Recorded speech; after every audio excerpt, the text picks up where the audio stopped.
ఓం సాయిరామ్. సాయి భక్తులందరికీ నమస్కారం అండి. సాయినాథుని దయ వల్ల అందరూ సంతోషంగా ఉండాలని చెప్పి సాయి తరపున నేను కూడా కోరుకుంటున్నాను. ప్రతి ఒక్కరు కూడా ఎప్పుడు కూడా అష్టైశ్వర్య, ఆరోగ్య, అభివృద్ధితో ఉండాలని చెప్పి మనస్ఫూర్తిగా కోరుకుంటున్నాను. ఇంకా ఈరోజు వీడియోలో సాయి పిలుపు ద్వారా మనకు వచ్చినటువంటి సందేశం ఏంటంటే, తల్లి, నిన్ను ఒక తండ్రి స్థానంలో నిలబడి హెచ్చరిస్తున్నాను. నేను చెప్పే ఈ మాటలను నువ్వు వినకపోతే చాలా అగాధంలో పడిపోయే అవకాశం ఉంది.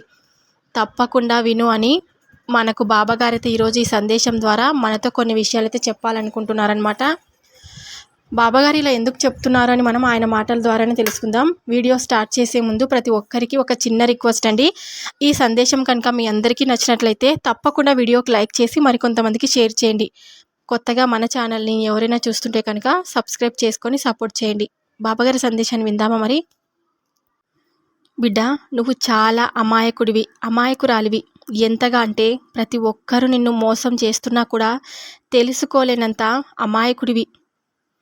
ఎప్పుడు కూడా ఎవరైతే నీ పక్కనే ఉంటున్నారో, నీ వెంటే ఉంటున్నారో వారు నిన్ను మాయతో పడివేయాలని చూస్తున్నారు.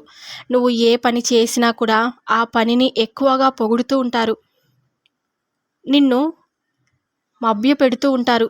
నీ కోసం ఏదైనా చేస్తామన్నట్లుగా వారి యొక్క ప్రవర్తన అనేది ఖచ్చితంగా నీ వైపు ఉంటుంది. నీవే వాళ్లకు అన్నీ అన్నట్లుగా వాళ్ళ ప్రవర్తన నీపై పూర్తిగా ఉంటుంది.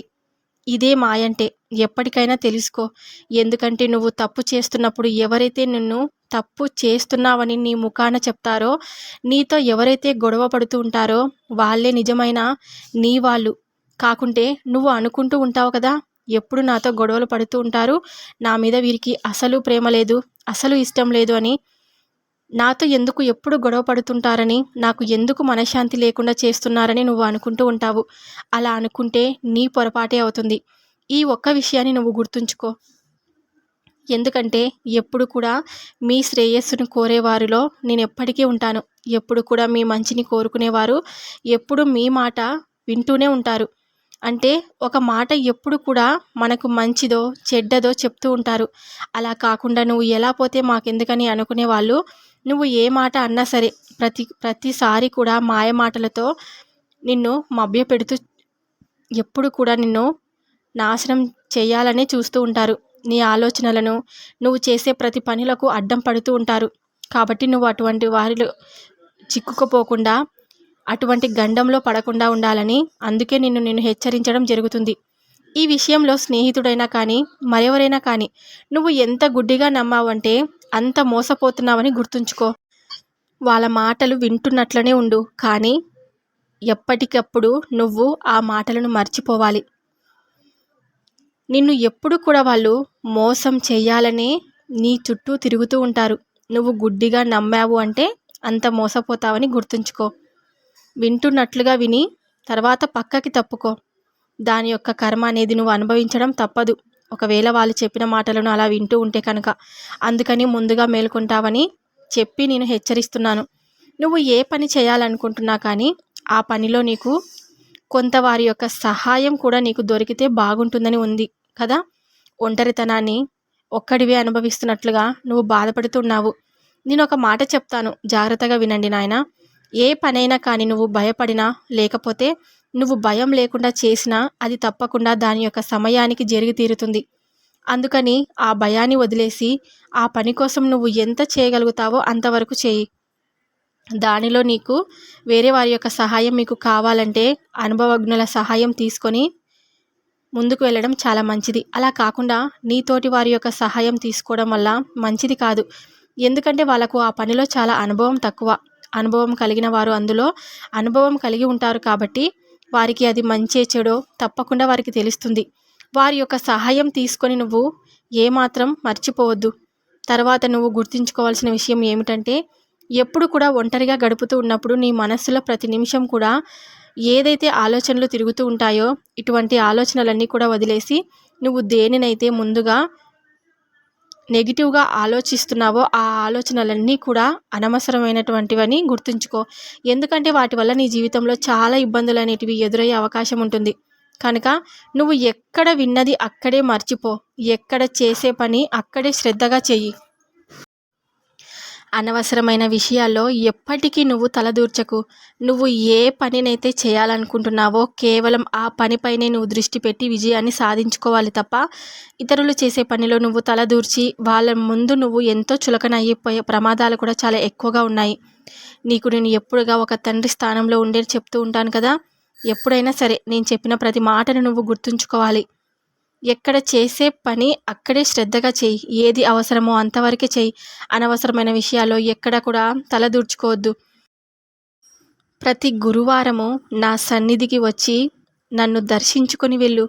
దీనివల్ల నీ మెదడులో ఉండే ప్రతికూల శక్తి ఏదైతే ఉందో ఆ ప్రతికూల శక్తిని పూర్తిగా నేను వెళ్ళగొడతాను ఉచితంగా. అదేవిధంగా ప్రతి గురువారం నీకు కుదరకపోవచ్చు. ఏదైతే నెలలో ఒక్క గురువారం అయినా సరే తప్పకుండా నా సన్నిధికి వచ్చి 5 నిమిషాలు ధ్యానం చేయి. నీకు చాలా మంచిది. దీనితో పాటు ఆవు నెయ్యితో నా సన్నిధిలో దీపారాధన చేయి. ఇలా చేయడం వల్ల నీ జీవితంలో నువ్వు ఏదైనా కానీ, అంటే నీ జీవితంలో ఏదైతే ప్రతికూల శక్తులు ఉంటాయో అది నీ నుంచి పూర్తిగా వెళ్ళిపోతుంది. అదేవిధంగా ప్రతి మంగళవారం లేదంటే ప్రతి ఆదివారం తప్పకుండా నువ్వు దిష్టి తీసుకో. ఎందుకంటే నీ పైన చాలామంది పడి ఏడుస్తున్నారు. ఆ యొక్క దృష్టి దోషం వలన నువ్వు అనుకున్న పనులన్నీ కూడా సక్రమంగా జరగడం లేదు. నీ దగ్గరకు ఎంత ధనం వచ్చినా కూడా అది నిలవడం లేదు, నీకు దొరకడం లేదు. నీవు ఉండేటువంటి దృష్టి దోషాలన్నీ కూడా నీపై లేకుండా చేసుకోవాలనుకుంటే కనుక ఖచ్చితంగా నువ్వు ఏ పని అనుకున్నా కానీ అది సక్రమంగా జరిగి తీరుతుంది. నీకు ప్రశాంతత కలిగి తీరుతుంది. చక్కగా నిద్ర పడుతుంది. అదేవిధంగా నీలో ఉన్న వ్యతిరేక భావం అంతా కూడా పూర్తిగా వెళ్ళిపోతుంది. కొంచెం అనారోగ్యాన్ని కూడా అనుభవిస్తున్నావు కదా, దానికి కూడా కారణం ఈ దృష్టి దోషమే. నీకు వీలైనంత త్వరలో ఈ దృష్టి దోషాన్ని తొలగించుకొని ప్రయత్నం చేయి. అప్పుడే నువ్వు ప్రతిఫలం దేనిలో కూడా అయినా కూడా విజయాన్ని పొందుతావు. సంపూర్ణమైనటువంటి ఆరోగ్యంగా ఉంటావు. నీ మంచి కోరే నీ చుట్టూ ఉండే వాళ్ళే నిన్ను బాధ పెట్టాలని చూస్తూ ఉంటారు. నీ మంచి కోరినట్లే నటిస్తూ ఉంటారు. కానీ నిన్ను బాధ పెట్టడమే వారి లక్ష్యం కాబట్టి వారికి దూరంగా ఉండు. ఈరోజు నిన్ను హెచ్చరించడం జరిగింది కనుక నేను చెప్పిన ప్రతి మాటను నువ్వు జాగ్రత్తగా గుర్తించి గమనించుకో అమ్మా. ఎప్పుడు ఎలా చేయాలో ఆచితూచి అడుగులు వేసి ప్రతి పనిలో కూడా పూర్తి ఏకాగ్రతతో శ్రద్ధ సబూరితో ఉంటే కనుక ఖచ్చితంగా నువ్వు అనుకున్న పనులన్నీ కూడా జరుగుతాయి. నీ కోరికలన్నీ కూడా తీరుతాయి. సక్రమంగా నీ జీవితం సరైన దారిలో నడుస్తుంది. ఇక నిన్ను ఎట్టి పరిస్థితిలో కూడా ఓడిపోనివ్వను. నీ మనసులో ఉన్న అలజడిని మొత్తం తొలగించి తప్పకుండా నీకు మనశ్శాంతిని కలిగిస్తాను. ఇబ్బంది అనేది కేవలం మానసికమైనటువంటి పరిస్థితి మాత్రమే. అది నేను ఏం చేయలేను. నెమ్మదిగా నీకు వచ్చినటువంటి బాధలన్నీ తప్పకుండా తీరిపోతాయి. నువ్వు నా మీద భారం వేస్తే ఆ భారాన్ని నేను మోసేందుకు సదా సిద్ధంగానే ఉంటాను. ఎప్పుడైనా సరే ఉదయం కానీ సాయంకాలం కానీ నీకు వీలైనప్పుడు నా సచ్చరిత్రను ప్రతిరోజు కూడా ఒక అధ్యాయం చొప్పున పాటించి చదువుతూ ఉండు. ఖచ్చితంగా నీకు అన్నీ కూడా నా ఆశీర్వాదాలన్నీ కూడా ఖచ్చితంగా నీకు ఉంటాయి. నీపై ఉన్న బాధలన్నీ కూడా తొలగిపోయి శుభకరమైనటువంటి రోజులు నీకు నీ కుటుంబానికి పరిచయం చేస్తాను. మీ బాబా మీ అదృష్టాన్ని ఇంకా ఎవరు కూడా ఆపలేరని మీతో చెప్పడానికే వచ్చారు. మీకు వ్యతిరేకంగా నేను బాధించే వారిపై నువ్వు అడ్డుపడవద్దు. వాటి గురించి అసలు ఆలోచించవద్దు. ఈ సాయి మాత్రం నిన్ను ఎల్లవేళలా రక్షిస్తూనే ఉంటాడు అన్నటువంటి మాటతోనే ప్రశాంతంగా ఉండు. ఎవరి తప్పులు వారిని తప్పకుండా బాధించేలా చేస్తాయి.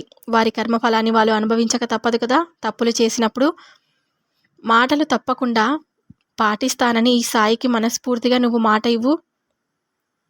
సంతోషంగా నీ జీవితంలో నువ్వు ఒక అద్భుతమైనటువంటి రోజునైతే గడుపుతావు.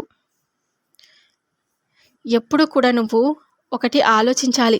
నేను ఏ పని చేస్తున్నప్పుడు నేను చేస్తున్న పని తప్పా లేదా సరైనదా అని. ఆ పనిని నువ్వు ఆలోచించి కనుక చేస్తే నువ్వు నీ జీవితంలో ఇంకా పై ఎత్తుకు ముందుకు సాగగలవు. ఏ విషయమైనా సరే ఎక్కువగా ఆలోచించాలి నువ్వు. ఎందుకు తెలుసా? బయట ఆత్మవిశ్వాసంతో కనిపించాలి. కాబట్టి కోపం తెచ్చుకునేటప్పుడు చాలా జాగ్రత్తగా ఉండాలి. నీ కోపం తెప్పించగలిగిన వారు ఎవరైనా సరే మీ భావోద్వేగాలకు యజమానులుగా మారుతారు. ఎట్టి పరిస్థితుల్లో అయినా సరే మీ ఆత్మను కలవరపడిపోయేలా చేసుకోవద్దు. మాట్లాడేటప్పుడు ఎదుటి వ్యక్తితో ముఖంలోనూ భావాలను పసిగట్టేందుకు తప్పకుండా ప్రయత్నించు. నిన్ను నువ్వు ప్రేమించుకున్నటువంటి రోజున నీతోనే నువ్వు ఒక నిజమైన శక్తిని చూస్తావు. రాబోయేటువంటి సమస్యల నుంచి ముందు బాధపడేవారు పడవలసిన వారు దానికంటే ఎక్కువగా బాధపడతారు. జరగవలసింది ఎలా అయినా సరే జరుగుతుంది కాబట్టి ముందే నాకు ఏదో ఆపద పొంచి వచ్చిందేమో అని ఎప్పుడు కూడా నువ్వు ఆలోచించాల్సిన అవసరమే లేదు. నువ్వు నిజంగా బాధ పెట్టేటువంటి పరిస్థితులను తప్పించుకోవాలని అనుకుంటే కనుక నువ్వు ఆ ప్రదేశం నుంచి చాలా దూరంగా వెళ్ళిపోవడం చాలా మంచిది. ఆ ప్రదేశం నుంచి ముందు దూరంగా వెళ్ళడం కానీ, ఆ వ్యక్తి నుంచి నువ్వు దూరంగా వెళ్ళడం కానీ చేయాలి.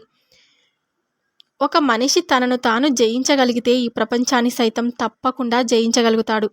నువ్వు చాలా మంచివాడివి కాబట్టి నీలో నువ్వు అనిపించుకునేటువంటి తప్పకుండా నువ్వు వాదన కోసం నీ సమయాన్ని వ్యర్థం చేసుకోవద్దు. నువ్వు ఆలోచించే విషయాలను బట్టి నీ మనసు ఎంత స్వచ్ఛంగా ఉంటుందో తెలుసుకోవచ్చు. ఇక పద్ధతిగా లేని పని ఎప్పుడు చేయవద్దు. నిజం లేని మాటలు అసలు మాట్లాడవద్దు. మీకేం జరిగిందని లెక్కలోకి రావు. నీ పరిస్థితుల్లో నువ్వు ఎలా స్పందించావు అనేది మన సమస్యకు పరిష్కారం మన చేతుల్లోనే ఉంది. నువ్వు వినేటువంటి ప్రతీది కూడా చెప్పేవాడు ఆ భగవంతుడే. ఎందుకంటే భగవంతుడు ప్రతి మాటను వింటూ ఉంటాడు కాబట్టి. అభిప్రాయమే తప్ప అది నిజం కాదు. నువ్వు చూసేటువంటి ప్రతీది వాస్తవం కాదు. నువ్వు చూసేటువంటి దృశ్యం కూడా అర్థం నువ్వు ఊహించే దాన్ని బట్టి మారిపోతుంది. అందుకు ఎవరో ఏదో చెప్పారని నువ్వేదో చూసావని తొందరపడి ఎప్పుడూ ఎవరి మాటల్లో కూడా జాగ్రత్తగా వినకుండా ఎవరి మాటలు విని అనవసరంగా ఎవరిని నిందించకూడదు, అవమానించకూడదు కూడా. ప్రతి ఒక్కరికి కాలం సరైనది సమాధానం చెప్తుంది కాబట్టి ఎదురు చూస్తూ ఉండు. నువ్వు అదృష్టవంతుడు అవ్వాలంటే అవకాశాలను అధిగమించుకోవడానికి ఎప్పుడు కూడా సిద్ధంగా ఉండాలి. సంపద లేనివాడు పేదవాడు కాదు. ఎంతైనా కూడా ఏమీ లేనట్లుగా తహతహలాడిపోయేవాడే నిజమైనటువంటి పేదవాడు. ఇక నిన్ను నువ్వు తెలుసుకోవడమే ఈ సమస్త జ్ఞానానికి మూలం. కాబట్టి నువ్వేంటో నీ కష్టాలను ఎదుర్కొనేటువంటి విధానమే నీకు తెలియబరుస్తుంది. ఇక నీకంటూ ఒక నిర్దిష్ట లక్ష్యాన్ని తప్పకుండా ఎంచుకోవాలి. అన్ని చోట్ల కనపడాలని నువ్వు అనుకుంటే ఎక్కడా కూడా కనపడకుండా పోతావు. అది ఏదో ఒక రోజు నువ్వుగా తెలుసుకొని నీ గురించి నలుగురికి చెప్పుకోవాలంటే నీలో ఉన్నటువంటి అద్భుతమైనటువంటి జ్ఞానాన్ని, ఆలోచన విధానాన్ని బయటకు తీయి. నీకు బయట విషయాలు పట్టించుకోవడానికి ఎక్కువ సమయం కూడా లేదు కాబట్టి వాటి గురించి నువ్వు ఎక్కువగా ఆలోచించవద్దు. అలాగే మీ సమయాన్ని కూడా వృధా చేసుకోవద్దు. నువ్వు ఎలాంటి విషయాలకు కూడా విలువనిస్తావని దాన్ని బట్టి మీకు విలువ అనేది ఉంటుంది. నీ చుట్టూ ఉన్నవారు నిన్ను ఎంత మోసం చేస్తున్నా కానీ నువ్వు ఎంతో నిజాయితీగా ఉన్నావు కదా. ఆ విషయం ఎవరికి నువ్వు హాని తలపెట్టకుండా, ఎవరి సాయం కూడా కోరకుండా నీ జీవితాన్ని నువ్వు జీవిస్తున్నావు కాబట్టి. కానీ నీ చుట్టూ ఉన్నవారు అలా లేరమ్మా. నిన్ను ఎగతాళి చేసి వారు నవ్వుకుంటూ ఉంటారు. అంతటితో ఆగకుండా నిన్ను వారి మాటలతో బాధ పెడుతూ ఉంటారు కదా. ఒక్క దెబ్బ తగిలితే దాన్ని ఓర్చుకోవచ్చు, కానీ వారి మాటలతో నిన్ను ఇంకా ఇంకా బాధ పెడుతున్నారు కదా. వారు అన్న మాటల్లోనే ఉండే నిప్పు కణాలు ఉంటాయి. ఆ వేడికి నువ్వు తట్టుకోలేక కాలిపోతున్నావు. నువ్వు ఎంత ధైర్యంగా ఉన్నా కానీ వారి వలన నీకు ఆఖరికి కన్నీరే మిగిలాయి. నా బిడ్డ అందరినీ నవ్విస్తూ అందరితో స్నేహభావంగా ఉంటుంది. అలాంటి నీకు నీ చుట్టూ ఉన్న కొందరు నిన్ను పెట్టే పరీక్షలు, కష్టాలన్నీ కూడా ఒక బండరాయిగా మార్చేస్తున్నాయి. ఎదుటివారు నీ ప్రేమను చిన్న చూపు చూస్తున్నారని బాధపడుతూ ఉండొద్దు. నీ శక్తిని కోల్పోతూ ఉన్నావు కదా. అలా బాధపడుతున్నప్పుడు ఆ సమయంలో నువ్వు కోపం తెచ్చుకోకుండా మీ బాధ నీకు కన్నీటి రూపంలో బయటకు పంపేస్తున్నానని చాలా గొప్ప మనసు నీది. ఎవరి మీద కూడా నువ్వు కోపం పెంచుకోవద్దు. నీ గురించి నువ్వే తలుచుకొని దిగులుతో కూర్చుంటున్నావు. మిగతా వారికి నీ బాధను చెప్పుకోవాల్సిన అవసరమే లేదు. నీ బాధను చెప్పుకోవడం వలన ఇంకా నువ్వు చులకనైపోతావు. నీ ముందు నీ బాధను వింటున్నట్టు నటిస్తారు, కానీ ఇతరుల దగ్గర నవ్వుతూ నీ బాధను చెప్పుకుంటూ ఉంటారు. నీ కన్నిటికీ కారణమైన ప్రతి ఒక్కరికి కూడా నేనే శిక్ష వేస్తాను. ఎందుకంటే కర్మను అనుభవించక తప్పదు కదా ఎవరికైనా సరే. అది ఎంతటి మంచి వారికైనా సరే వాళ్ళు చేసిన చిన్న చిన్న పాపాల వలన కర్మను అనుభవించక తప్పదని నేను ఎప్పుడు కూడా చెప్తూ ఉంటాను. వారికి సరైన బుద్ధి చెప్తాను. నేను వారికి వేసే శిక్ష వల్ల వారు చేసే తప్పేంటో తెలుసుకునే చేస్తాను. నువ్వేంటో కూడా వాళ్ళకి అర్థమయ్యేలా చేస్తాను. ఒక్కొక్కసారి కింద పడిన నీటిని తిరిగి తీసుకోలేము కదా, అలాగే మాట్లాడిన మాటని కూడా వెనక్కు తీసుకోలేము. వారు నిన్ను తిట్టిన మాటలకి పశ్చాత్తాపపడేలా చేస్తాను. నిన్ను ఏడిపించే వారిని ఈ బాబాకు అప్పగించు. వారి గురించి నువ్వు అసలు పట్టించుకోద్దమ్మా. జరిగిన దానిని తలుచుకుంటూ కాలాన్ని వృధా చేసుకోవద్దు. కాలం ఎంతో విలువైనది కదా. జరిగిపోయిన సంఘటనలను ఒక పాఠంతో నేర్చుకో. మరొక విషయం తల్లి, నీకు అన్యాయం చేసిన వారు, ద్రోహం చేసిన వారందరూ కూడా నా బిడ్డలే. వారిని నేను మరీ కఠినంగా ఎలా శిక్షించాలి చెప్పు?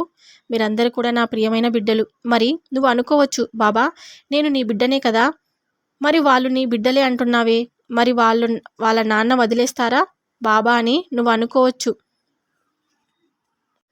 వారు చేసిన కర్మలకు ఖచ్చితంగా వాళ్ళు కర్మలను అనుభవించక తప్పదు కదా. వారి కర్మలన్నీ కూడా తొలగిపోయాక అన్నీ వారికి నా ప్రియమైన బిడ్డవైన నిన్ను బాధ పెట్టిన వారు తప్పకుండా శిక్ష అనుభవిస్తారు. మీకు ఒక విషయం చెప్పనా తల్లి, చేతులతో చేసే పాపాల కన్నా మాటలతో బాధ పెట్టే మాటలే చాలా ఎక్కువ పాపాన్ని చేకూరుతుంది. ఎక్కువ పాపాన్ని మూట కట్టుకుంటారు. ఎవరైతే ఇతరులను మాటలతో బాధ పెడతారో వారికి తప్పకుండా శిక్ష పడుతుంది. నువ్వు ఇక ఏమాత్రం కూడా బాధపడకు. వారి ఆటల్లో నేను కట్టిస్తాను. ఎంత బిడ్డలైనా సరే తప్పు చేస్తే తండ్రి శిక్షించక తప్పదు కదా. ఖచ్చితంగా నేను వాళ్ళను హెచ్చరిస్తాను. వాళ్లకు మంచిగా చెప్పే రీతిలో హెచ్చరిస్తాను. బుద్ధి చెప్పే కాలం ఖచ్చితంగా వాళ్ళకి దగ్గరలోనే ఉంది. నువ్వు ధైర్యంగా ఉండు. కొంచెం ఓపికతో కూడా ఉండాలి. అన్నీ నీ కళ్ళతో నువ్వే చూస్తావు కదా. నిన్ను బాధ పెట్టే వారి గురించి అసలు ఆలోచించుకోవద్దు. వారిని చూసి ఎప్పుడు కూడా బాధపడద్దు. అయ్యో వారు ఎందుకు ఇంకా పాపాలు మూట కట్టుకుంటున్నారని వాళ్ళని చూసి జాలిపడతావేమో. వారు అనుభవించవలసిన ఎన్నో కష్టాలు ఉన్నాయి. నువ్వు మాత్రం మౌనంగా ఉండు. ఇక నీ జీవితానికి కొత్తగా మొదలుపెట్టు. నిన్ను నువ్వుగా కంటికి రెప్పలుగా కాపాడుకుంటూ ఉండు. ధైర్యంగా ఉండాలి నువ్వు. నిన్ను ఎవరో ఏదో బాధ పెట్టారని, నిన్ను అందరిలో హేళన చేస్తున్నారని వారికి ఎప్పుడు కూడా ఎదురు తిరగొద్దు. వారికి ఎదురు తిరిగి వాళ్ళు నాశనం అయిపోవాలని నువ్వు ఏ విధమైనటువంటి ఆలోచనలు కూడా పెట్టుకోకూడదు. అలా తీసుకొని నా ఆగ్రహానికి నువ్వు గురి కాకూడదు. ఎందుకు ఇలా చెప్తున్నానంటే, నువ్వు ఇలా ధర్మ ఫలితాలు ఇంకా ఇంకా పెరిగిపోయి నువ్వు అనుభవించాల్సిన కష్టాలు ఇంకా పెరిగిపోతాయి. ఈ కర్మ ఫలితాలన్నీ కూడా నీకు మూట కట్టుకోకూడదని చెప్తున్నాను. ఎప్పుడు కూడా ఇతరులను బాధ పెట్టాలనే ఆలోచన నీ దరికి చేరనివ్వద్దు. నేను నీ వెనకే ఉన్నాను కదా. నిన్ను బాధ పెట్టే వారందరినీ కూడా, నిన్ను హేళన చేసే వారందరినీ కూడా నేను చూసుకుంటాను. వారందరికీ కూడా సరైన సమాధానం నీ విజయం. దానిపైనే నువ్వు దృష్టి పెట్టు. దానిపైనే దృష్టి పెట్టి నువ్వు నీ పనిలో కూడా ముందుకు వెళ్తూ ఉంటే కనుక, తలెత్తుకునేలా నిలబడితే వారికి అదే సరైన సమాధానం అవుతుంది. నువ్వు విజయం రావడం కోసం ఎంతో కష్టపడు. ఆ కష్టమే నిన్ను ఒక విజయ తీరాలకు, నిన్ను ఉన్నత స్థానానిగా నిలబడుతుంది. అప్పుడు నీకు అనిపిస్తుంది, బాబా చెప్పిన ప్రతి మాటలన్నీ కూడా నిజమే అని. నాకు కృతజ్ఞతలు ఎంతో ఆనందంగా కూడా చెప్పుకుంటావు. నువ్వు చెప్పిన ఈ ధైర్యం వల్లే ఈరోజు నేను ఉన్నతమైనటువంటి స్థితికి వచ్చాను తండ్రి అని నాకు ఆనందంతో కృతజ్ఞతలు చెప్పుకుంటూ ఉంటావు. నేను చెప్పిన ప్రతి మాట కూడా నీకు అర్థమైంది కదా. నేను ఏది చెప్పినా కూడా అది నీ మంచి కొరకే చెప్తానని గుర్తుంచుకో. ఇతరులను బాధ పెట్టడం ఎంత పాపమో, ఇతరులను మాటలతో హింసించడం ఎంత అన్యాయమో నీకు అర్థమైంది కదా. నువ్వు ఇతరులకు సహాయం చేయకపోయినా పర్లేదు. నీ దగ్గర ఉంటే చెయ్యి, లేకపోతే వదిలిపెట్టు. అలా కాకుండా ఎప్పుడు కూడా ఇలా వచ్చి అడుగుతున్నారే, మీకు పని పాట లేదా, మీరు ఏ పని చేసుకోలేరా, అసలు మీరు ఎందుకు ఇలా తయారయ్యారు అని మాత్రం వాళ్ళను నువ్వు నిందించకూడదు. నీకు సహాయం చేయాలనిపిస్తేనే చెయ్యి, లేకపోతే వాళ్ళను అపహేళన చేసి నిందల పాలు చేయొద్దు అని నీకు నేను హెచ్చరిస్తున్నాను అని మన బాబాగారు అయితే మనకు ఈరోజు ఈ సందేశం ద్వారా మనతో కొన్ని విషయాలైతే చెప్పారు కదండి. బాబాగారు చెప్పిన మాటలన్నీ మీకు నచ్చింటాయని అనుకుంటున్నాను. బాబాగారు చెప్పిన సందేశం కనుక మీ అందరికీ నచ్చినట్లయితే తప్పకుండా వీడియోకి లైక్ చేసి మరికొంతమందికి షేర్ చేయండి. కొత్తగా మన ఛానల్ని ఎవరైనా చూస్తుంటే కనుక సాయి పిలుపు పక్కన రెడ్ కలర్లో సబ్స్క్రైబ్ అనే బటన్ ఉంటుంది. దాన్ని క్లిక్ చేస్తే పక్కనే ఆల్ అనే బెల్ సింబల్ కూడా వస్తుంది. దాన్ని కూడా క్లిక్ చేస్తేనే నేను బాబాగారి కొత్త వీడియో ఎప్పుడు పెట్టినా కూడా మీ మొబైల్ దాకా ఫస్ట్ మీకే నోటిఫికేషన్ రూపంలో వస్తుంది. అప్పుడు సందేశాలన్నీ చక్కగా వినొచ్చు. వినడమే కాదు, ఇంకొంతమందికి కూడా షేర్ చేయొచ్చు. సాయంత్రం బాబాగారి పిలుపు ద్వారా వచ్చే సందేశంతో ప్రతి ఒక్కరం మళ్ళీ కలుద్దాం. అంతవరకు కూడా బాబాగారి ఆశీర్వాదాలు అందరి కుటుంబాలపై ఉండాలని చెప్పి, అందరూ కూడా అష్టైశ్వర్య ఆరోగ్య అభివృద్ధితో తులతూగుతూ ఉండాలని చెప్పి మనస్ఫూర్తిగా నేను కోరుకుంటున్నాను. సర్వే జనా సుఖినో భవంతు. ఓం